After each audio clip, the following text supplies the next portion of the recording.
दो दिन की मुसलसल कोशिशों, जोड़ तोड़, राब्तों, मुलाकातों और नंबर्स पूरे होने के दावों के बावजूद हुकूमत आईनी तरमीम लाने में नाकाम हो गई। मामला गैर मुअय्यना मुद्दत तक के लिए मुलतवी हो गया।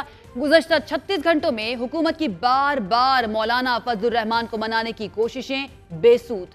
हुकूमती वफ्द की 2 मरतबा मौलाना से मुलाकात, फिर बिलावल भुट्टो जरदारी भी मौलाना से मुलाकात के लिए उनके घर गए। बाद नज़र तहरीक इंसाफ के वफ्द की भी मौलाना फजलुर रहमान से मुलाकात हुई। इस सियासी बहरान में मगर हुकूमत कल छुट्टी के रोज आईनी तरमीम लाने की कोशिश करती रही। नंबर्स पूरे होने के दावों के बावजूद मगर कौमी असम्बली और सेनेट के इजलास बार बार बुलाए जाते रहे, फिर मुलतवी किए जाते रहे। आईनी तरमीम पर हिमायत न मिलने पर कौमी असम्बली का कल होने वाला इजलास रात 11 बजे शुरू हुआ। तो कयास यही था कि हुकूमत रात के अंधेरे में आईनी तरमीम का बिल लाएगी, लेकिन रात गए ये इजलास आज दिन 12 बजे तक के लिए मुलतवी हो गया और आज के इजलास में भी कोई पेशरफ्त नहीं हो सकी, जिसके बाद कौमी असम्बली और सेनेट के इजलास गैर मुअय्यना मुद्दत तक के लिए मुलतवी कर दिए गए। आईनी तरमीम के लिए हुकूमत को 224 अरकान पार्लियामेंट की हिमायत दरकार थी, लेकिन तमाम तर दावों के बावजूद हुकूमत को ये हिमायत न मिल सकी। इससे पहले हुकूमत मुसलसल ये दावा करती रही कि उसके नंबर्स पूरे हैं और आज भी ये कहकर आईनी तरमीमी बिल मौखर कर दिया गया कि इस पर इत्तफाक राय होना जरूरी है। आज कौमी असम्बली के इजलास में वज़ीर दिफा ख्वाजा आसिफ ने यह दावा किया कि आईनी तरमीम के मुसव्वदे पर इत्तफाक राय हो जाने के बाद उसे पार्लियामेंट में दोबारा लाया जाएगा। इसमें कोई सियासत नहीं और एक कंसेंसस डॉक्यूमेंट, और जब ये डॉक्यूमेंट जो है इसमें कंप्लीट कंसेंसस आ जाएगा तो इंशाल्लाह ताला इस ऐवान में भी वो जरूर आएगा। 63A में ये एक नई तौजीह थी कि वोट डाला जाएगा लेकिन गिना नहीं जाएगा। ये डॉक्यूमेंट जो है उसको भी अनडू करें। अगर आईनी अदालत के मुतल्लक इसमें एक सजेशन है इस डॉक्यूमेंट में, अगर एक अटेम्प्ट किया जा रहा है जुडिशरी का बोझ कम करने के लिए, तो इसमें किसी का कोई पॉलिटिकल इंटरेस्ट नहीं है।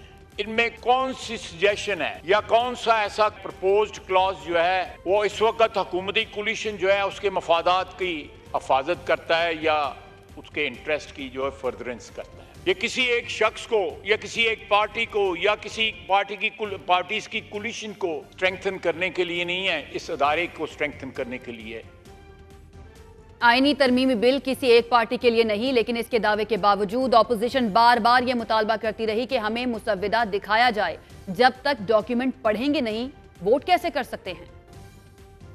हमें अब तक वो ड्राफ्ट नहीं मिला, तो जब हम बिल नहीं देखेंगे, जब उसको हम पढ़ेंगे नहीं, जब हमें शरह सदर नहीं होगा तो हम कैसे वोट दे सकते हैं। इसलिए आप इसको डिले करें और अपोजिशन की जो दीगर जमात है वो भी इसको पढ़ लें। अगर आप जल्दी कर रहे हैं तो हम शायद इस पोजीशन में ना हो। लेकिन वफाकी वज़ीर इत्तलात अता तारड़ ये दावा कर रहे हैं कि आईनी तरमीम का ड्राफ्ट मौलाना फजलुर रहमान से शेयर किया गया है।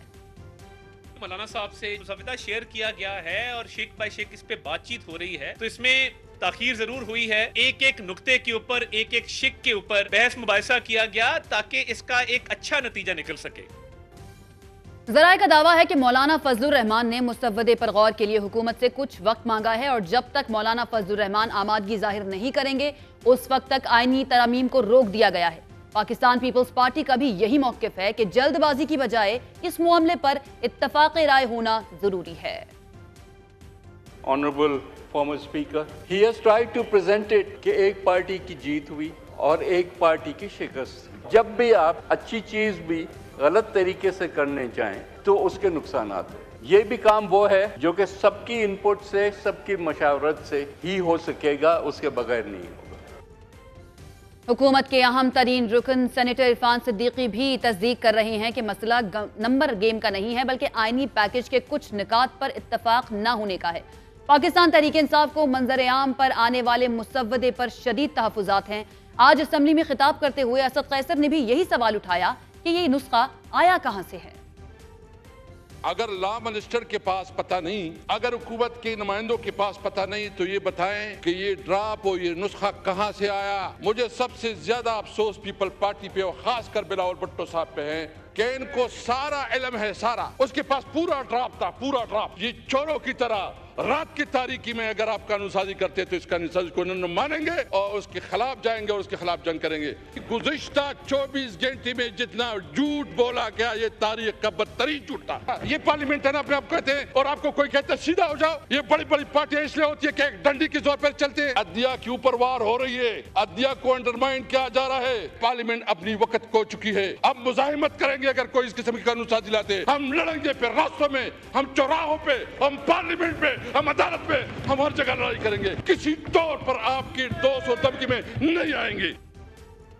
اپوزیشن کے ان سوالات کے جواب میں وزیر قانون اعظم نذیر تارڑ ایوان سے یہ التجا کرتے رہے کہ قانون سازی پارلیمان کا اختیار ہے، پارلیمان کو مضبوط کیا جائے.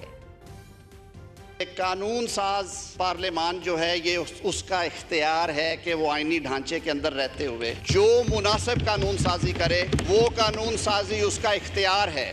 ہم اپنی مخالفتوں میں اور ٹائمنگز کی وجہ سے کہ آج مجھے سوٹ کرتا ہے، آج انہیں سوٹ کرتا ہے، ہم اپنی داڑیاں کھینچتے رہتے ہیں اور اپنی ساری طاقت جو ہے جا کے جھولی میں ڈال آتے ہیں. خدارا مضبوط ہو کے اپنے پاؤں پہ کھڑا ہو. 25 کروڑ عوام نے آپ کو یہ اختیار دیا ہے کہ آپ نے ڈائریکشن طے کرنی ہے. چیف جسٹس نے چینی کا ریٹ نہیں مقرر کرنا. چیف جسٹس نے بجلی کے کھمبے لگانے کا حکم نہیں دینا. چیف جسٹس نے نہیں کہنا کہ کون سی سیاسی جماعت کو کس طرح سے چلنا ہے. منشور میں نے دینا ہے، میرے قائدین نے دینا ہے، آپ نے دینا ہے، انہوں نے دینا ہے.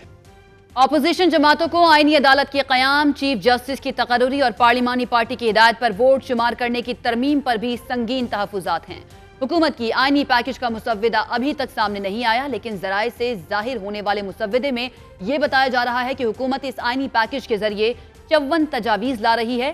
مجوزہ آئینی ترمیمی بل میں آرٹیکل 63A میں ترمیم پر بھی بات کی جائے گی، جس کے مطابق پارلیمانی پارٹی کی ہدایات کے خلاف کسی بھی قانون سازی یا بل پر ووٹ دینے والے رکن پارلیمان کا ووٹ گنتی میں شمار کیا جائے گا. اسی طرح مجوزہ آئینی ترمیمی بل میں آرٹیکل 17 میں بھی ترمیم کی تجویز ہے. اس تجویز کے مطابق ایک آئینی عدالت کا قیام عمل میں لایا جائے گا اور اس عدالت میں صرف آئینی معاملات کو ہی بھیجا جائے گا. اسی طرح سپریم جوڈیشل کاؤنسل اور ججز کی تعیناتی سے متعلق پارلیمانی کمیٹی کی فارمیشن تبدیل کرنے کی تجویز بھی لائی جا رہی ہے. آئینی بل میں یہ بھی تجویز کیا گیا ہے کہ آئینی عدالت کے پہلے چیف جسٹس کی تقرری وزیر اعظم کی سفارش پر صدر پاکستان کریں گے اور آئینی عدالت کے چیف جسٹس کی تقرری کے لیے 3 ججز کے نام قومی اسمبلی کی کمیٹی وزیر اعظم کو دے گی اور یہ کمیٹی 8 اراکین پر مشتمل ہوگی. کمیٹی اراکین کا انتخاب اسپیکر قومی اسمبلی تمام پارلیمانی پارٹی کے تناسب سے کریں گے. اسی طرح 3 سینئر ججز کے نام چیف جسٹس کی ریٹائرمنٹ سے 7 روز پہلے وزیر اعظم کو بھیجے جائیں گے.